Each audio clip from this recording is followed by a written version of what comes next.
Alors, est-ce que THC et projet Blueburn sont des projets dont vous avez entendu parler 2017 ou 2018? Est-ce que ça vous dit quelque chose? En voilà une drôle de question. Moi, personnellement, non. Et pourtant, ce sont les projets d'un certain Freeze Corleone qui, dernièrement, a sorti, ça je vous l'apprends pas, un projet LMF pour la menace fantôme.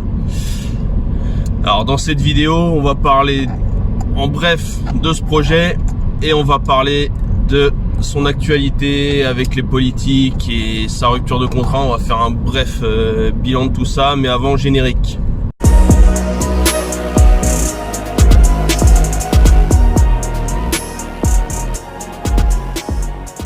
Alors, Freeze Corleone, donc comme je disais, un projet LMF, un projet 17 titres, avec du gros guest là-dedans, parce qu'on va parler vite fait des guests. On a quand même Alpha 520 et Sean du Ghetto Fabulous Gang. Sean, le manager d'ailleurs de Freeze, dans un son intitulé PDM. Donc c'est quand même le deuxième rappeur qui arrive à avoir Alpha 520 dans un projet après Fianso pour le projet 93 Empire.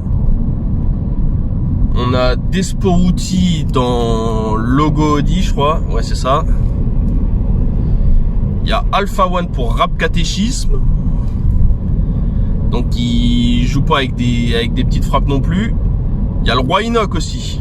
Et Roi Enoch d'ailleurs, pour ceux qui ne le savent pas, c'est donc dans le son Dans les buissons, c'est que c'est pas la première collab des deux rappeurs.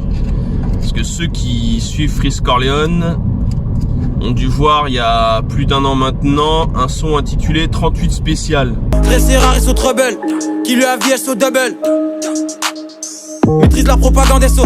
Je suis dans FIFA, je suis dans le club pro. Et sonore ça je mets des hat-tricks. Dans la trappe face comme Radrick. Le sprite est rose comme Patrick. C'était au moment où le Roi Enoch revenait avec des sons inédits l'année dernière. Il avait fait PNL. El Roi Enoch, El Pablo Esco, El Chapo, El Cocaíno, Primo Lero, Belé Toxico, La Boliviano, Colombo, Capo, Haitiano, avec un gros morceau, semi-auto, accro, au casino, bingo.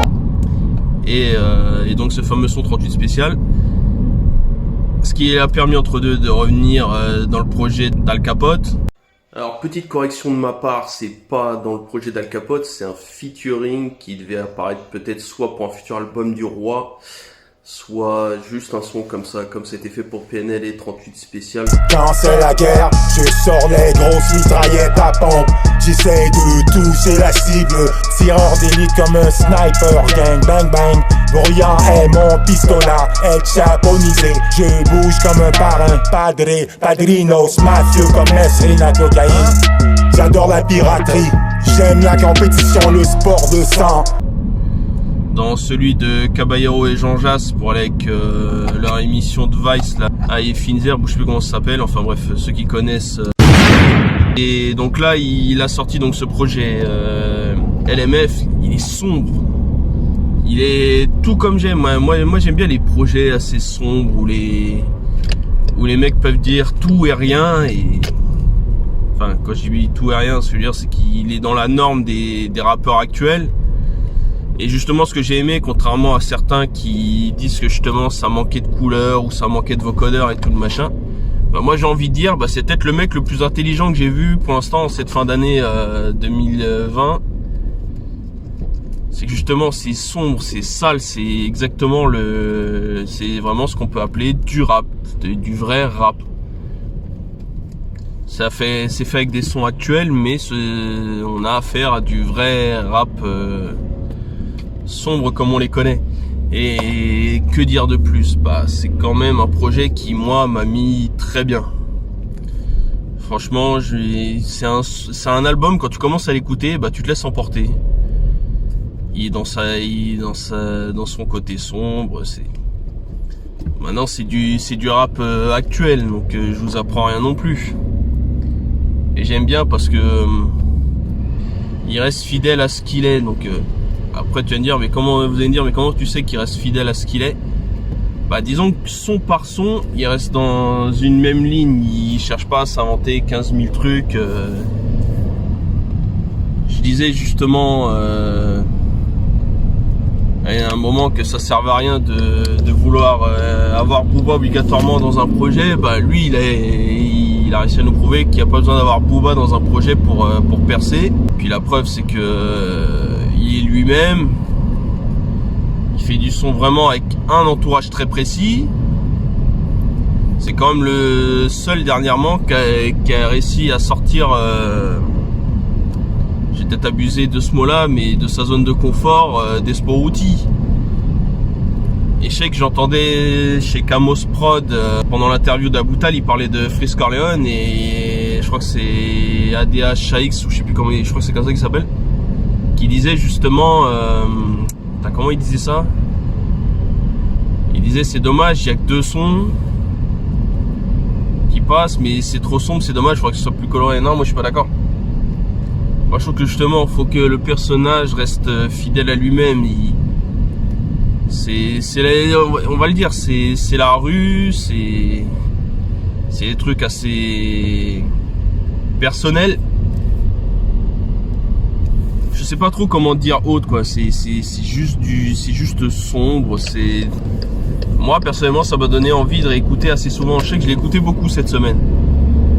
Donc franchement, si vous arrivez à le choper avant qu'il disparaisse de toutes les plateformes, chopez-le maintenant parce que vous n'aurez pas d'autre occasion. Surtout que là, j'enregistre, là on est lundi, les plateformes de streaming veulent se débarrasser de ça après l'histoire avec Darmanin. Donc justement, profitez-en avant que ça disparaisse vraiment de toutes les plateformes parce qu'après, vous serez obligé de passer à autre chose. D'ailleurs, l'histoire Darmanin, ouais, j'admets que parler assez soulevant, de se sentir comme un Allemand dans les années 30 ou un truc comme ça peut être choquant au vu de certains, mais ouais, on va essayer de faire bref. Le problème, c'est qu'aujourd'hui on est dans une époque où on aime nous rappeler assez souvent, et là on en revient un peu à mes vidéos là, les dernières à l'heure actuelle sur Soral et Dieudonné qui ont perdu leurs réseaux sociaux, que ce soit YouTube ou autre. C'est que c'est toujours la même chose. Dès que quelqu'un veut faire un pic, même malencontreux, cela dans le cas de Freeze, le but c'était pas de blesser ou de montrer qu'il était, ou de montrer qu'il serait raciste, antisémite comme le disent tous les médias ou même les politiques. C'est un jeune, il avait besoin d'être trash pour réussir à se vendre. Je dis pas qu'il faut être contre les juifs, attention. J'ai déjà dit une fois, je le répète encore. Et encore, je l'ai pas dit qu'une fois, j'ai dit plein de fois. Mais à un moment, à juger tout de suite que le mec est anti-juif, c'est chaud quoi. Et puis vous vous rappelez, je sais pas si vous vous rappelez de ma chronique sur celui qui rappait Pendez les Blancs. Vous vous rappelez, il y a 2 ans, il y avait Pendez les Blancs. Le mec, il a voulu faire un son trash à la American History X. Il a voulu faire du second degré, sauf qu'il s'est retrouvé en procès et malheureusement, il a mangé sévère. Nick Conrad qui avait sorti ce Pendez les Blancs et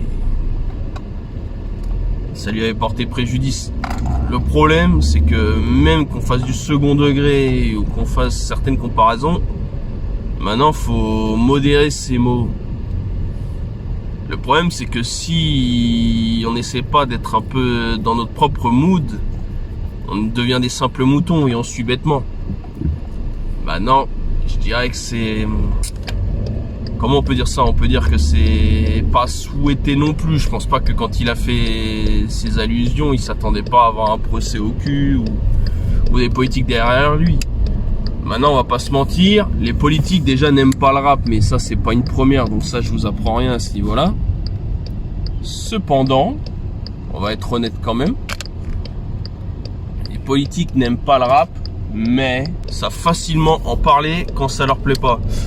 On va être très honnête, c'est que le rap de toute façon, ça a toujours été une musique qui a été mal vue.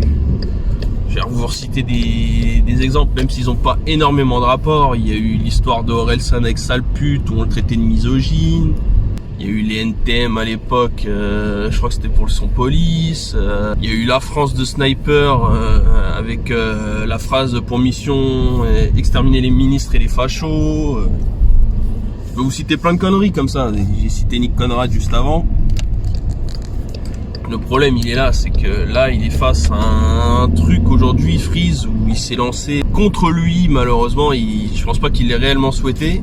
Il s'est retrouvé dans un plan où maintenant il a carrément perdu son deal avec Universal. Donc ça veut dire que tout label, que ce soit Def Jam ou autre, Capitol, etc., ne le signera plus. Ça c'est une certitude. Même si on sait que dans un an ou deux les gens oublieront ces conneries là, bah lui de toute manière on sait qu'il va revenir. C'est pas parce qu'il est... parce que d'un seul coup on le boycotte qu'aujourd'hui il va pas revenir quoi.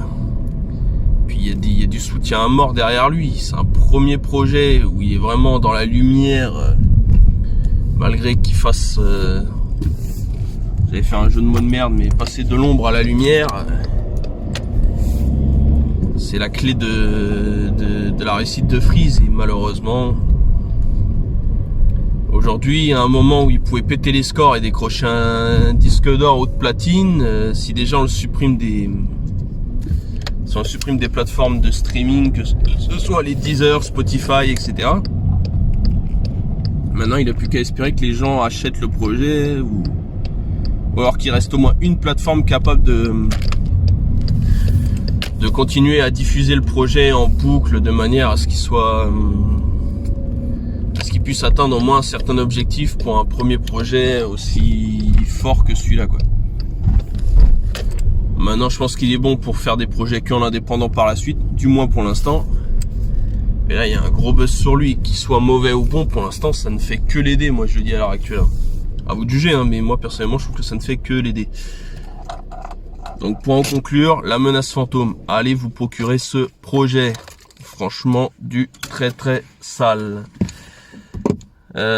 Juste avant de conclure, les prochaines vidéos logiquement parleront de Caris avec 270, parce que j'ai envie d'en parler. C'est un excellent retour de Caris.